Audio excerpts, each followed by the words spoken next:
Hello friends, welcome to my YouTube channel Lisa GS classes में आप सभी लोगों का स्वागत है। तो आज के इस वीडियो में हम कुछ इंपॉर्टेंट क्वेश्चन को करने वाले हैं। तो देखते हैं कि वो इंपॉर्टेंट क्वेश्चन कौन कौन से हैं। तो पहला क्वेश्चन आपका है कि बुद्ध का जन्म कहाँ हुआ था। बुद्ध का जन्म कहाँ हुआ था, इसका जवाब देना है आप लोगों को। तो जल्दी से जल्दी इसका जवाब दीजिए कि बुद्ध का जन्म कहाँ हुआ था, बताइए। तो बुद्ध का जो जन्म हुआ था वो कहाँ हुआ था, कहाँ हुआ था? कपिल वस्तु के समीप स्थित लुम्बिनी नामक स्थान पर। ठीक है, कब हुआ था, ईस्वी कब है, जन्म कब हुआ था? कहाँ लिख सकती हूँ मैं? तो जन्म लिख देती हूँ यहीं पे। जन्म 563 ईसा पूर्व यानी बीसी। ठीक है, 563 ईसा पूर्व महात्मा बुद्ध का जन्म हुआ था। कब हुआ था? 563 ईसा पूर्व में महात्मा बुद्ध का जन्म हुआ था। और बुद्ध के माता का नाम क्या था और बुद्ध के पिता का क्या नाम था? तो बुद्ध के पिता का नाम था शुद्धोधन। बुद्ध के पिता का नाम क्या था? शुद्धोधन। जगह तो बहुत कम है, फिर भी पिता शुद्धोधन, माता माया देवी। ठीक है, तो महात्मा बुद्ध का जो जन्म हुआ था कहाँ पे हुआ था? कपिल वस्तु के समीप स्थित लुम्बिनी नामक स्थान पे हुआ था। ठीक है, और इनका जो जन्म हुआ था वो 563 ईसा पूर्व में हुआ था। इनके पिता का क्या नाम है? पिता का नाम शुद्धोधन है। माता का क्या नाम है? माया देवी है। ठीक है, ये रहा आपका कुछ महत्वपूर्ण इंफॉर्मेशन। अब देखते हैं कि बौद्धों का रामायण किसे कहा जाता है। ठीक है, बौद्धों का रामायण किसे कहा जाता है, इसका आपको जवाब देना है। बताइए, बौद्धों का रामायण किसे कहा जाता है? तो बौद्धों का जो रामायण कहा जाता है वो किसे कहा जाता है? बुद्ध चरित्र। बुद्ध चरित्र को देखिए, बौद्धों का रामायण किसे कहा जाता है? बुद्ध चरित्र को। ठीक है, बुद्ध चरित्र को बौद्धों का रामायण कहा जाता है। अब ये जो बुद्ध चरित्र है इसकी रचना किसने की है, बता सकते हैं आप लोग? बुद्ध चरित्र की रचना किसने की है? तो बुद्ध चरित्र की जो रचना की है वो किसने की है? अश्वघोष ने की है। किसने? अश्वघोष ने। अश्वघोष जो थे वो कौन थे? कनिष्क के दरबारी थे, कनिष्क के राज्य कवि थे। कनिष्क के राज्य कवि थे। ठीक है, अश्वघोष जो थे कनिष्क के राज कवि थे। और अश्वघोष की कुछ और भी महत्वपूर्ण रचनाएं हैं जो कि मैं यहां लिख देती हूं। सौंदरानंद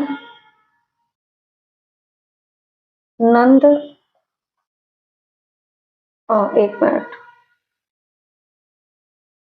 सौंदरानंद,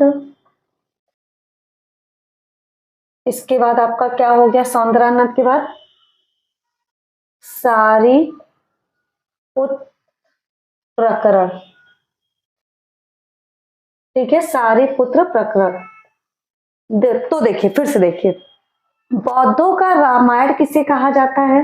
तो बौद्धों का रामायण जो कहा जाता है वो बुद्ध चरित्र को कहा जाता है। ठीक है, और ये जो बुद्ध चरित्र है इसकी रचना किसने की है? तो बुद्ध चरित्र की जो रचना की है वो अश्वघोष नामक कवि ने की है। किसने? अश्वघोष नामक कवि ने की है। अब आप ये पूछेंगे कि अश्वघोष है कौन? तो अश्वघोष जो है वो कनिष्क के राज कवि है। ठीक है, कनिष्क के राज कवि है। अब आप ये पूछेंगे कि ये कनिष्क कौन है? ठीक है, बहुत लोगों को नहीं पता है कि ये कनिष्क कौन है। तो कनिष्क जो है वो कौन है? कुषाण शासक कनिष्क है। ठीक है, तो अश्वघोष जो है वो न केवल बुद्ध चरित की रचना किए हैं, इसके अलावा सौंदरानंद की भी रचना की है इन्होंने, सारीपुत्र प्रकरण की भी रचना की है। ये इनके कुछ महत्वपूर्ण रचनाएं हैं जिसे आपको पढ़ना जरूरी है क्योंकि एग्जाम में पूछ लेता है कई बार। इसके बाद देखते हैं क्वेश्चन नंबर 3, उत्तर रामचरित के रचयिता कौन है? उत्तर रामचरित के रचयिता कौन है बताइए? उत्तर रामचरित के रचयिता कौन है? इसका जवाब जल्दी से जल्दी दीजिए। उत्तर रामचरित के रचयिता कौन है? तो उत्तर रामचरित के रचयिता जो है वो कौन है? भवभूति। भवभूति उत्तर रामचरित के रचयिता है। देखिए, भवभूति उत्तर रामचरित के रचयिता हैं और ये जो थे वो कन्नौज के शासक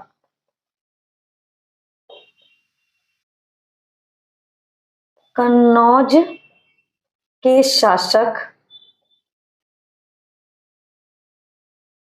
यशोवर्मा के दरबारी थे। ठीक है, कन्नौज के शासक यशोवर्मा के दरबारी थे।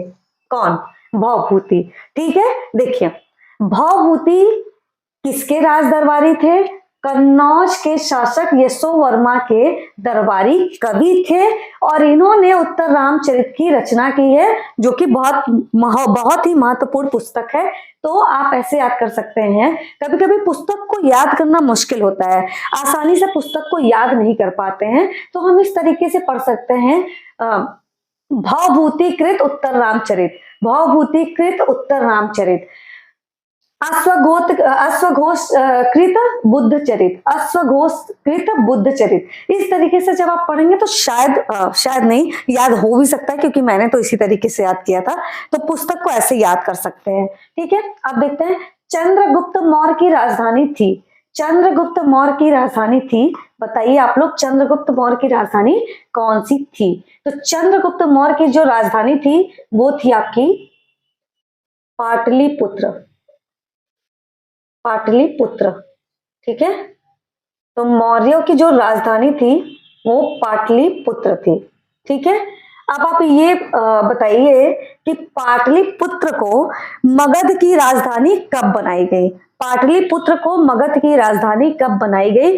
क्योंकि जब हर्यक वंश आया था तो हर्यक वंश के जो पहले शासक थे बिंबिसार, उन्होंने अपनी जो राजधानी बनाई थी वो बनाई थी राजगृह।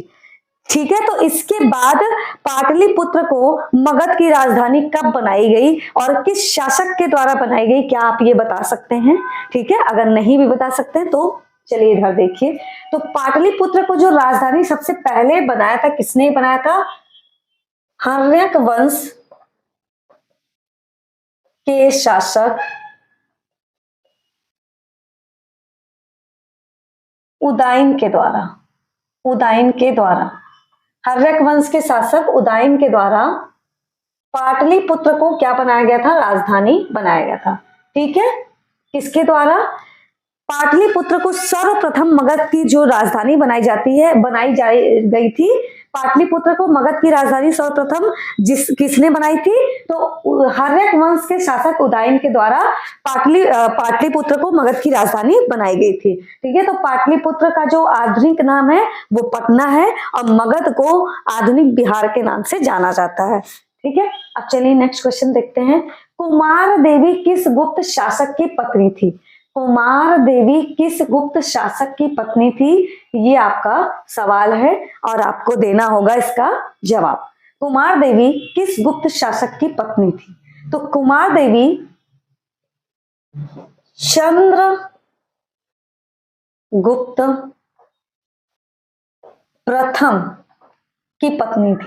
ठीक है, चंद्रगुप्त प्रथम की पत्नी थी। अब ये चंद्रगुप्त प्रथम कौन है? चंद्रगुप्त प्रथम जो है वो गुप्त वंश के संस्थापक, वास्तविक संस्थापक कहे गए हैं। ठीक है, चंद्रगुप्त प्रथम को गुप्त वंश का वास्तविक संस्थापक कहा गया है। ठीक है, सर्वप्रथम इन्होंने, चंद्रगुप्त प्रथम ने ही सर्वप्रथम महाराजा धीराज की उपाधि धारण की थी।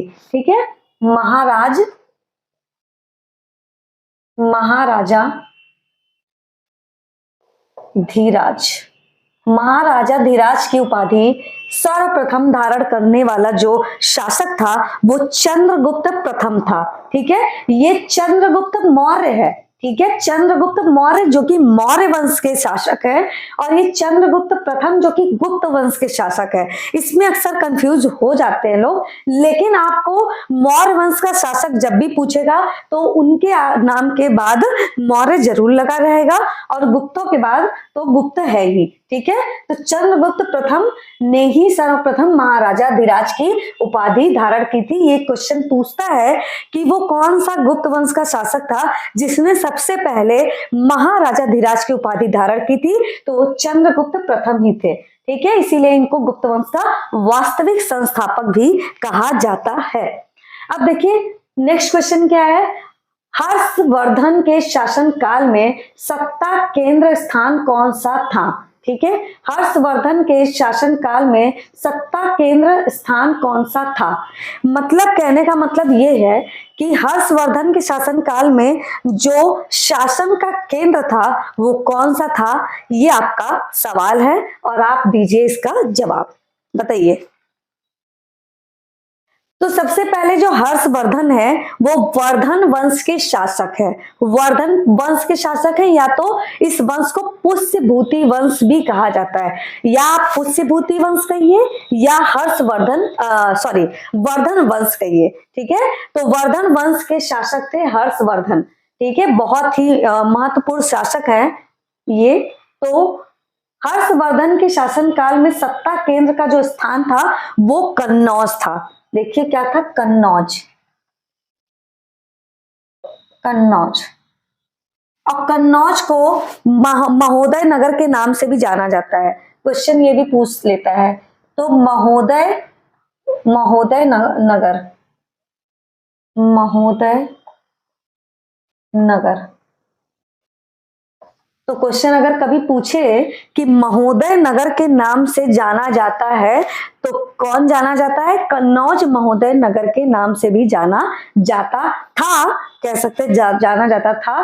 तो हर्षवर्धन के समय में क्या होता है कि कन्नौज की को अपनी क्या बना लेता है, सत्ता का केंद्र बना लेता है। इसके पहले जो वर्धन वंश की राजधानी थी वो थानेश्वर थी, और सत्ता केंद्र भी थानेश्वर ही था जो कि हरियाणा में है। ठीक है, तो ये हर्षवर्धन के समय में क्या होता है, कन्नौज को सत्ता का केंद्र स्थापित किया जाता है या बनाया जाता है। अब नेक्स्ट क्वेश्चन देखिए, क्वेश्चन नंबर 7, महाबलीपुरम के 7 रथों वाले मंदिर किसने बनवाए हैं। महाबलीपुरम के 7 रथों वाले मंदिर किसने बनवाए हैं, ये आपका सवाल है, बताइए किसने बनवाए। तो महाबलीपुरम के 7 रथों वाले मंदिर बहुत ही महत्वपूर्ण और बहुत ही फेमस जो मंदिर है, सप्तरथ या इसे कहते हैं, या 7 रथ, 7 रथ या सप्तरथ भी इसे कहते हैं, या सप्त पैगोड़ा भी कहते हैं इसको। तो ये महाबलीपुरम के 7 रथों को किसने बनवाया है, पल्लव ने। पल्लव ने, पल्लव शासक नरसिंह वर्मन, नरसिंह वर्मन, इन्होंने क्या किया है, पल्लव शासक नरसिंह वर्मन ने महाबलीपुरम में सप्तरथ मंदिर का निर्माण करवाया है।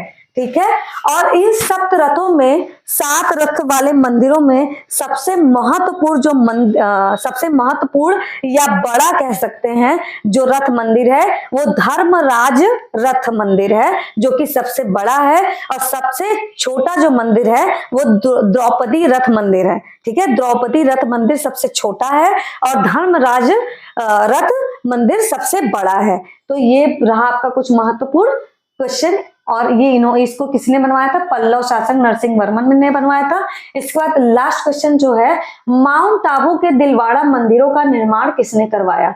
माउंट आबू के दिलवाड़ा मंदिरों का निर्माण किसने करवाया। हाँ, एक चीज और भी आप लोग जान लीजिए, ये जो महाबलीपुरम है वो कहाँ पे, तमिलनाडु में। कहाँ पे, तमिलनाडु में, ये भी आप जान लीजिए। माउंट आबू के दिलवाड़ा मंदिरों का निर्माण किसने करवाया, ये आपका सवाल है, तो इसका जवाब दीजिए। तो मैं बता देती हूं किसने करवाया, सोलंकी। सोलंकी शासक भीम प्रथम के सामंत